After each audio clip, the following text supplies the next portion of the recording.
حب أبناء العراق الغيارى من أبطال سرايا السلام لاجتثاث نبتة زهرة النيل من الأنهار والجداول والأهوار، تلبية لنداء راعي الإصلاح السيد القائد مقتدى الصدر عزه الله، حيث أجاب على استفتاء قدم لسماحته حول انتشار هذه النبتة المضرة وعجز الوزارة عن التخلص منها. باسمه تعالى: نعم، أتابع الأمر عن كثب، والظاهر أنه يستدعي الوقوف صفا واحدا لإنهاء هذه الأزمة، فعلى كل غيور على عراقه التعاون مع الوزارة لاجتثاث كل ما هو مضر وهو في صلب المشروع الإصلاحي المبارك، وليكن الشعب مع هذه الوزارة هو المخلص من هذه الناحية. نزفت معناك بكاء كل أحزان الأحياء، كن في حلمنا الصابي يكفي نزف أبوابي.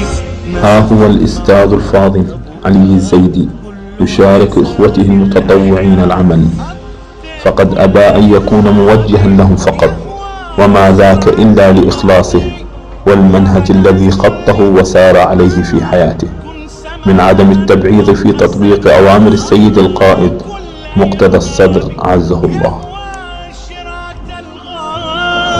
وعلى كل الظلماء كن سماء فوق سماء يا عراق. أبناء الوطن الذين عرفوا على سواتر القتال وكذلك عرفوا في المظاهرات في مظاهرات الإصلاح، وهم الآن يتواجدون على ضفاف دجلة لانتشارها من مرض خطير ومن آفة خطيرة لا هي زراعة النيل. نلتقي بأحد الأخوة والذين يعرف من خلاله طبيعة عملهم. السلام عليكم أخي الكريم. حياكم الله. ما هي الدعوة وكيف عملكم؟ بسم الله الرحمن الرحيم. طبعا هذه المشاركة ليست الأولى لسرايا السلام، الحملة التي تقيمها شبكة امتداد جامع الأئمة لرفع واجتثاث زهرة النيل من ضفاف دجلة وعلى المياه، لأنها حقيقة تؤثر على المياه وعلى المزارعين.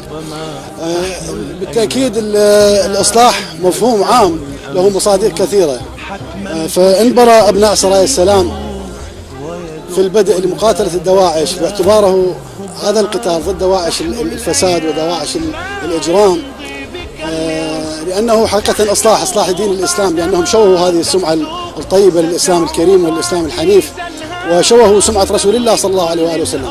فبقتالهم والقضاء عليهم هو حقيقة إصلاح. هذا جانب آخر من خلال المظاهرات، لأنه مثل ما يعرف الكثير أنه الإصلاح أو الفساد عم في الحكومة العراقية وفي جميع مفاصل الدولة، فبالتالي أيضا انبرى الأخوة محبي أبناء الشهيدين الصدرين إلى المظاهرات والاعتصامات، وأيضا هذا يعني مصداق آخر من مصادق الإصلاح. الآن الأخوة من خلال هذه الحملة التي تقيمها شبكة جامع الأئمة يقومون باجتثاث هذه الزهرة من على ضفاف نهر دجلة، وبالتحديد في منطقة الأحرار في محافظة واسط. فمثل ما تشاهدون الإخوان قبل ساعات من يعني بدأوا العمل، والآن هم شوفوا جهودهم إذا الكاميرا تشوفوا ممكن يعني جهود حثيثة لاجتثاث هذه الزهرة. نعم. هل هناك صعوبات تواجهكم في انتشار هذه الزهرة؟ هو بالتأكيد هنا ماكو صعوبات، بالعكس هناك سرور يغمر الإخوان وفرحة لتطبيق والامتثال لأمر سماحة السيد القائد مقتدى الصدر عندما قال حي على الإصلاح.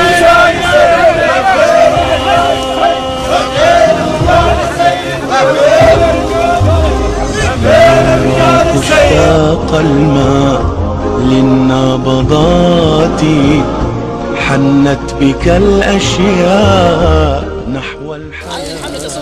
تصب أو تنهو منها الإصلاح، لها رسالة إصلاحية مقدمة يعني من بوابات الإصلاح يعني شلون خطواته مو واحدة واثنين، خطوات مستمرة، فإن شاء الله هي بادرة شلون احنا نثبت انه للشعب العراقي انه احنا هاي فداء للوطن، فداء هذا المجتمع العراقي خطير المظلوم.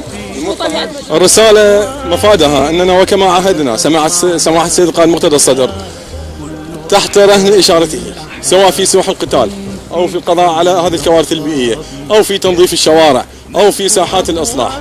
هذا ما عهدنا عليه الشعب العراقي، وإن شاء الله على العهد باقون. نسأل الله لكم التوفيق. أحسنتم. ها هي راية سرايا السلام ترفرف خفاقة في وسط نهر دجلة، تحملها يد عرفت بالعطاء والإخلاص والعزيمة. يهوى شراة الغابي وعلى كل الظلماء كن سماء.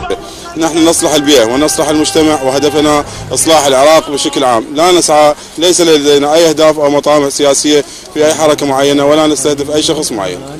طبيعة عملكم هنا، أنتم لديكم وظائف، لديكم أعمال حرة عايفيها اليوم جايين هنا، هل وجدتم صعوبات معينة؟ لا بالعكس، نحن عندما نعيش في خدمة بلدنا العزيز لا يهمنا عملنا ولا يهمنا، همنا الوحيد وهدفنا الوحيد هو أنه نطهر بلدنا من المفسدين، ونسعى جاهدين نسعى نبذل أقصى جهودنا من أجل إصلاح هذا البلد وتطهيره في كافة الجوانب. هنا احنا جينا لإعداد الطعام لإخواننا في سرايا السلام، تربية السيد القائد المجاهد مرتضى الصدر لقلعة زهرة النيل. حتما تشرق الشمس ويدق الباب سلام، ربما تحنو الأيام لا يمضي بك الياس، تحنو بعدما تقسو ستعود عزيز. هم أبناء محمد الصدر، كانوا سباقين في الدفاع عن هذا الوطن الكبير والعريق، ومثل ما أخواننا يجاهدون الآن في ساحات الجهاد ضد اشتداد آفاق الدواعش، هب اليوم أبناء محمد الصدر للدفاع عن وطنهم، ولكن الآن واليوم الصورة تختلف. اليوم هبوا أبناء محمد الصدر لتطهير مياهنا من هذه النبتة الخبيثة التي تسرق ماءنا مثل ما يسرق السياسيون خيرات بلادنا. مثل ما تشاهدون إمكانيات بسيطة ومعدات جدا بدائية، هذا ما متاح بأيدينا، وإن شاء الله نحن لن نقصر في الدفاع عن بلدنا سواء في الدماء أو هنا في الدفاع عن ماءنا. وشكرا لكم، ممنونين جزيلا. رجال صدقوا ما عهدوا الله عليه، فمنهم عند ساحات القتال، ومنهم عند ساحات الاعتصام، ومنهم عند ضفاف دجلة لينتشلوا ما يليمها بسبب هذه النبتة الخبيثة. فقد تم مسح مئات الأمتار وانتشال هذه النبتة ليعطوا رسالة مفادها إن الحكومة عاجزة عن تقديم أدنى الخدمات، وإن لديهم هدف ألا وهو الإصلاح، فهم أمة لا تعرف الكلل ولا الملل. دمتم بخير ولا تغطية أخرى.